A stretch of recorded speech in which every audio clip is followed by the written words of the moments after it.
Um, I think in terms of the needs of the community, it was largely uh, to have a language for self-expression.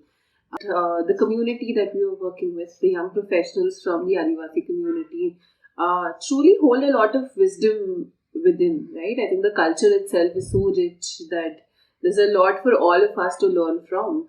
Therefore, the program was never really about teaching or instilling something, but rather really tapping onto this inner wisdom that's already present. And we did this by creating a shared meaning, a shared understanding of certain concepts. So the framework that we used was of self, world, and relationships. So through our sessions on self management, relationship skills, and psychosocial awareness, what we try to do is create this shared language, create this shared understanding through which the young professionals can build healthier and more deeper intra and interpersonal relationships, right? So therefore, even the approach that we took to designing these sessions were largely experiential.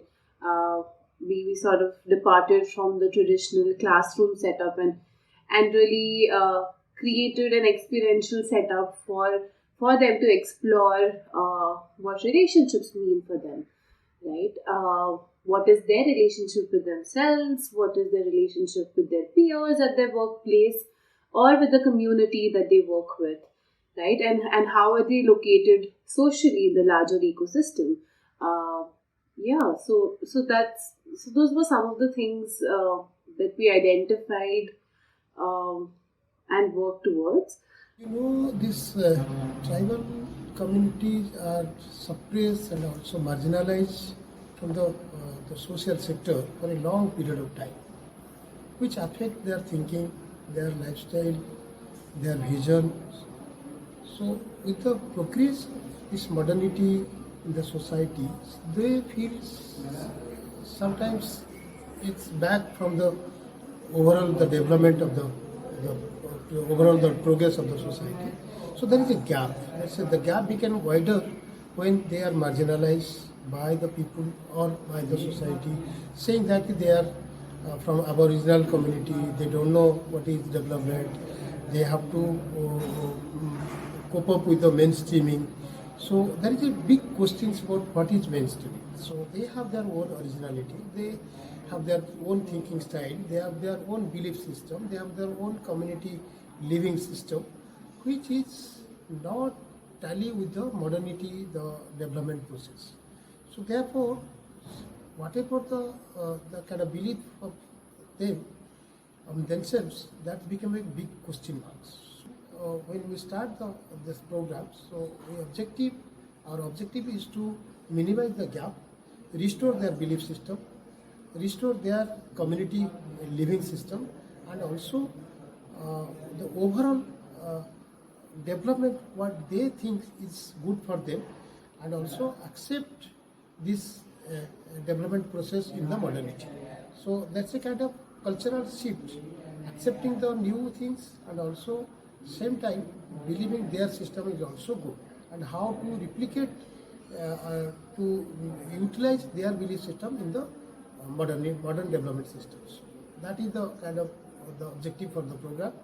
जो हमारा जो programme का design था, मुझे सबसे बहुत अच्छा लगा कि जो फास्ट जो प्रोग्राम होता है तो शुरुआत से हम चेक इन करते हैं, उन लोग का फीलिंग्स के बारे में जानने के लिए कोशिश करते हैं, और जो होता है warm up activities and grounding exercise मुझे बहुत अच्छा लगता है। उन लोग भी बहुत मतलब उन लोग को भी अच्छा लगता है कि वो ग्राउंडिंग एक्सरसाइज क्या, मतलब उन लोग का क्यूरियोसिटी होता है आज क्या ग्राउंडिंग एक्सरसाइज होगा, क्या वार्म अप एक्टिविटीज होगा। While we have interaction with this group, with this managers, tribal leaders, so it was very difficult to bring the concept in their language, in vernacular language and also in tribal language. So bring the kind of contextual examples practical examples from the society, what is happening there. So it was a really difficult part for me. और दूसरे जो limited time में हम लोग को deliver करना पड़ता है प्रोग्राम और बहुत सारा डिस्कशन रह जाता है, थोड़ा सा वो मतलब चैलेंज होता है हम लोगों के लिए. In terms of challenges, I think one of the challenges that we identified was translating certain words into Odia. Of course, I think the program itself was designed in English initially. So the modules, when we were developing, they were in English. But when we had to deliver them on field, they had to be translated into Odia. And while doing that, I think one of the concerns that we as a team were holding that we don't want things to get lost in translation, right? So I think, I think we were constantly mindful of the fact that we don't want the essence to get lost. ये मेरा पहला experience था कि मेरा culture से दूसरे culture लोगों के साथ काम करना, ये मेरे लिए बहुत बड़ा चैलेंज था कि उन लोग के साथ मैं कैसे काम करूँगी, वो लोग मुझे एक्सेप्ट करेंगे या नहीं करेंगे. पर उसके बाद उनमें एक हेल्दी एनवायरनमेंट उनके साथ मैंने पाया. To identify their feeling, it was a bit difficult. How they feel, practically, really what they feel. They are not very expressive, so they are not very open to express their feeling. They thought that ठीक है, ये हमारा feeling है, why you need to express other things. And the last things which I felt very difficult for me, and it was very challenging, to self-care. So they think that self-care is not necessary. So we are human beings, we are for society, we are for nature. There is no need to take care of ourselves. So, but it is always necessary to take care of yourself. So that was a kind of difficult situations to bring the belief back that yes, you need to take care of yourself. That was also very challenging.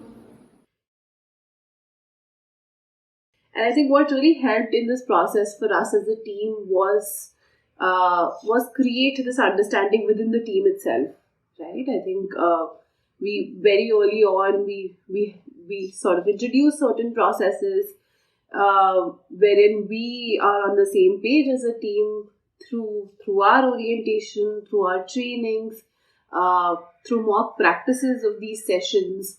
So I think having these checkpoints very early on in the program really helped take care of some of the challenges that we were facing in terms of language. So I think then the focus shifted to how do we communicate the essence of the program rather than really worry about the semantics.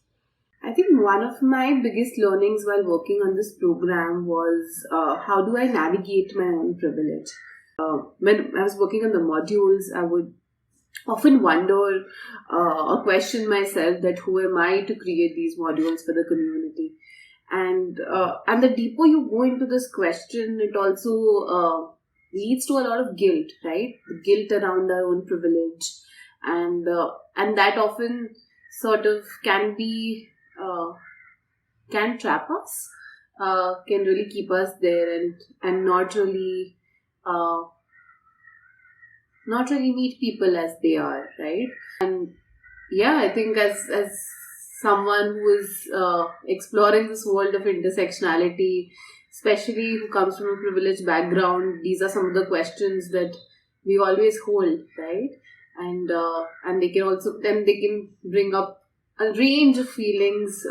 For me, I think guilt was quite strong, and I think what really helped to navigate these emotions were just to meet individuals as fellow humans, right?